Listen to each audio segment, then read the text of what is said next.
Gigil na gigil si CJ Perez, gustong makabawi sa Gilas. Hindi naman kinaya ng kalaban si Justin Brownlee. Mga bro, walang bangko kay Coach Tim Cone, pero bawal ang mag-relax, muntik ma-injury scare etong si Scary Thompson.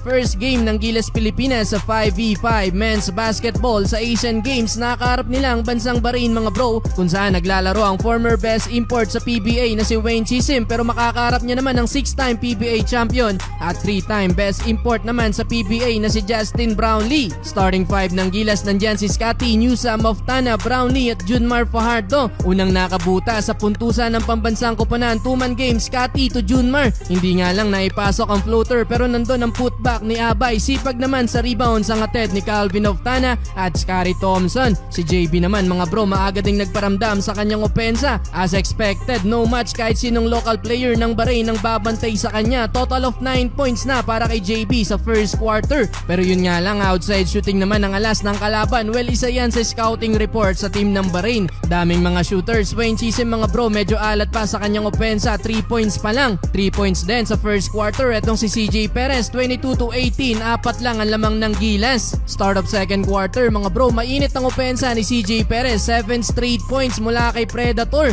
Parang may dalang gigil sa laro ngayon si Perez mga bro, lalo na't gusto nitong bumawi after ng World Cup. 7-minute mark pa lang ng second quarter, kontrolado na din natin ang double digit lead. 1 minuto lang ang pahinga ni JB mga bro, pangamba ng iba baka hindi siya 100% sa ngayong Asian Games, pero sa nilalaro niya ngayon very looking good naman ang import ng Gilas. Pero kahit palaki ng palaki ang lead ng pambansang koponan, konting relax lang sa depensa. Timeout agad si Coach Tim Cone. Bukod kay Brownlee mga bro, meron pa tayong Ange Kwame na kayang makipagbakbakan sa ilalim. Dahil sa kanya nakuha pa ni Wayne Chisim ang kanyang pangatlong foul. Hindi tuloy makapaniwala miski ang coach netong Bahrain mga bro na may dala ng tuwalya. 6 points sa second quarter para kay Ange Kwame at lamang na din tayo ng 18 points, 51-33. Entering the third quarter, still komportableng kontrolado pa din ng Gilas ang lead. Maagang pinalitan ni CJ Perez etong si Chris Newsam na still aggressive pa din sa pag-atake sa depensa ng Bahrain. So far lahat na ng players ng Gilas ay nakapaglaro na. Walang bangkong players under kay Coach Tim. 4 na players na din mga bro ang merong double figure.